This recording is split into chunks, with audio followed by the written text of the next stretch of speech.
What's cracking, guys? This is Bruce Madsen, your host of the show of Metric Scout Fantasy Football. And just the other day, I dropped my cornerstone rankings for the wide receivers.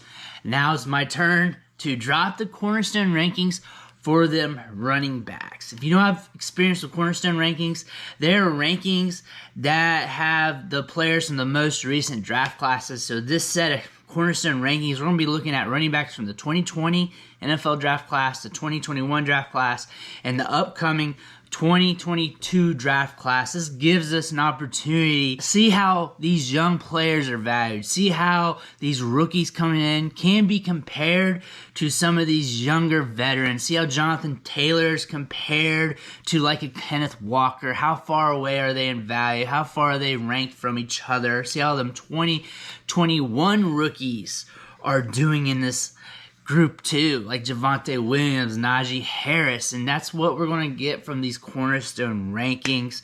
So it's a good evaluation of how we are looking at these younger players, these younger prospects when they're bunched together. With that being said, let's get this cracking. And with my first running back in my cornerstone rankings, I'm going to be going with Jonathan Taylor, and that shouldn't be a surprise to anybody. He was in the 2020 draft class, and he is the RB1 in Dynasty, period, right now, and he's been a stud. He has 18 RB1 weeks already on his career. He's been blowing up this year, leads the league in rushing, finished last year third in rushing. He is the RB1 right now. He's been explosive, and without a doubt, he is the best running back in the league, and despite what people want to say, he is a generational talent. Running backs like Jonathan Taylor do not grow on trees. Let's go to our second running back, and the second running back I'm going to be going with in my rankings is from the 2020 draft class, and that's DeAndre Swift from the Detroit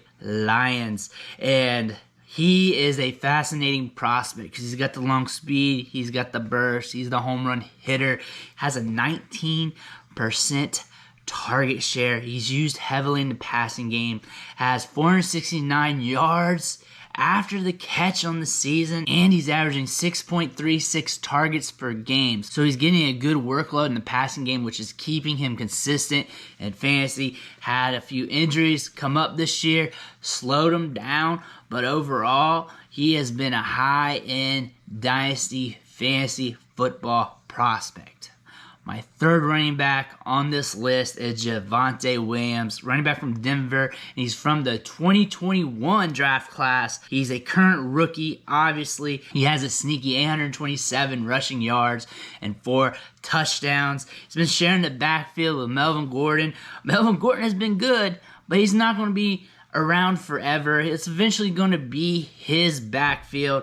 Also has forced 58 missed tackles, and he's averaging 3.5 yards after contact per attempt. There's some running backs in the league that is struggling to get 3.5 yards per carry, and he's getting 3.5 yards after contact per attempt. He's been good this year. He's been catching the ball in his backfield as well. Once he gets a full workload, the sky's the limit. The fourth running back on my list is from the 2021 NFL draft class, and that's Najee Harris from the Pittsburgh Steelers. And this guy is just really good at getting volume.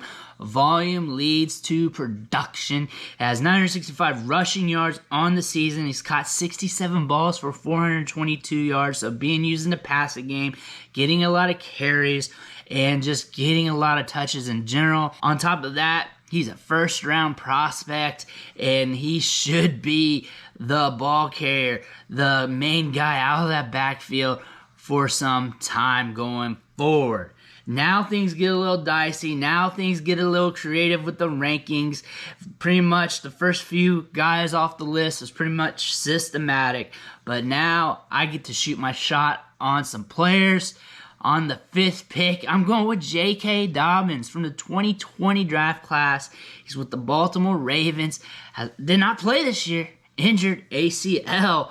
But look at this. Devontae Freeman, Latavius Murray, and Le'Veon Bell has combined for 882 yards and 12 touchdowns. That's a lot of production from those old dudes. Imagine if Dobbins was there getting those carries, getting those rushing attempts. He has a 96th percentile speed score, runs with a lot of burst, has the long speed to get it done, and during his rookie season, he rushed for a sneaky 805 yards and averaged 6 yards per carry. J.K. Dobbins is a threat with the ball in his hands. Not only that, I know the Ravens don't pass it a ton unless they have to, because they will, but J.K. Dobbins also good in the passing game, so you got to watch out for that.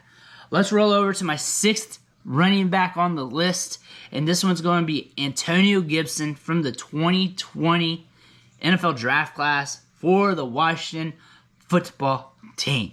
And he is sneaky good. 4 RB1 weeks this year, which isn't bad, but 6 RB2 weeks. So half the season, he's been fantasy relevant, and that's with him having some injuries nagging him. He's caught 41 balls this season, so he's using the passing game, and he's averaging 2.76 yards after contact per attempt. He's a bigger running back with 4.3 speed who can be a wide receiver implemented out of the backfield. Gibson has a ton of upside, and I'm shooting my shot with him at 6. For my 7th player off the board, I'm going to be digging into this 2022 draft class. It's time to look at some rookies, and I might be a little late to the party with this. I imagine when I do some more rankings, I may have a couple of them bumped up here soon on this list, so stay tuned to the channel for some of these changes that are going to be coming up. So at number 7, I'm going to be drafting Isaiah Spiller, running back from Texas A&M, being this year's draft. He's 6'1", 225 pounds. If you look at my running back rankings down in the archives, I got him as my RB1. He's still my RB1, but I have him tight with the big 3 of Bryce Hall and Kenneth Walker. So naturally, I'm going to have him my first running back off the board. He had 1,016 yards this season, 6 touchdowns, averaged 3.63 yards after contact per attempt, and he's had 74 catches on his career. He demonstrated this year that he can be very dynamic in the passing game. Not only was he targeted more, but he was getting targeted more downfield as well, which was good to see. I also saw a little bit more burst, a little bit more pop in his game, so we're seeing him develop, get a little bit more quicker. Isaiah Spiller at the 7th spot in the Cornerstone rankings, I feel like is a good place to have him for now.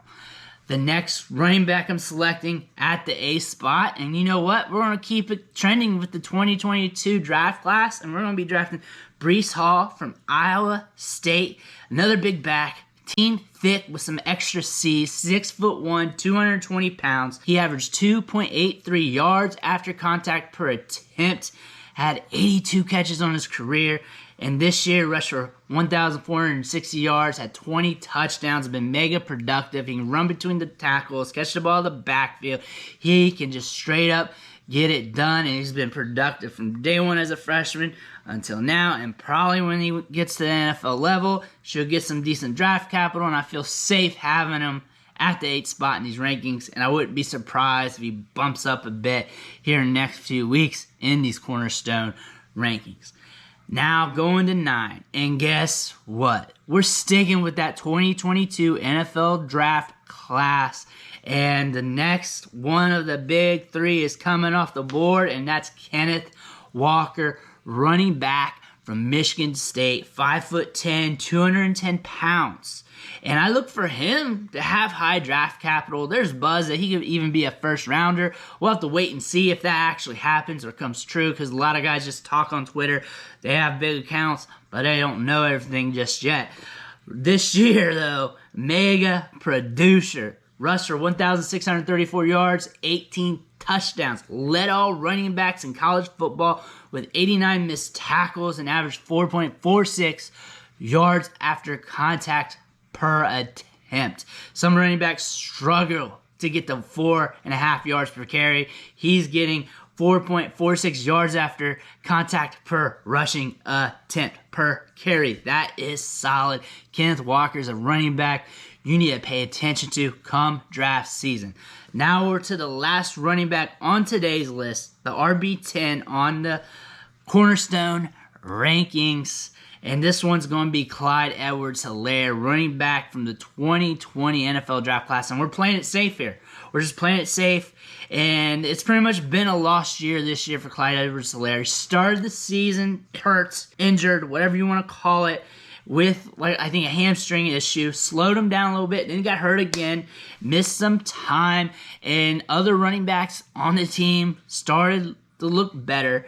However, we got him at 10. It's double digits now. We're shooting our shots on other running backs. There's also other running backs I wanted to put here, but I figured I'd go safe. Maybe next year, a healthy season with the high volume offense, maybe we can get something to build off of. Even with the missed time, if you pace it out, he was on pace for 827 yards. He had 6 RB1 weeks on his career. We're betting on the offense here to build the production, and at the price tag, RB10 in a cornerstone ranking is a lot cheaper than what people were paying for him 2 years ago. And really, I could see him dropping from this point because we got guys like Cam Akers, who I stared at immensely before putting him in the spot. So I could see me flipping Clyde EdwardsHelaire for Cam Akers within a day or so, or tomorrow, or when I stop the record button, because it's that tight between them. Plus, there's other running backs I like too. This top 10 list, it gets dicey at the end. However, if you want a top 20 list, give me 20 likes, and the next time I'll do my running back cornerstone rankings, I'll give you 20, and that'll probably be in a few weeks, a month or so. But I want to thank you for watching the show, sticking with me. Make sure you hit that subscribe button on the way out, and I'll catch you next time.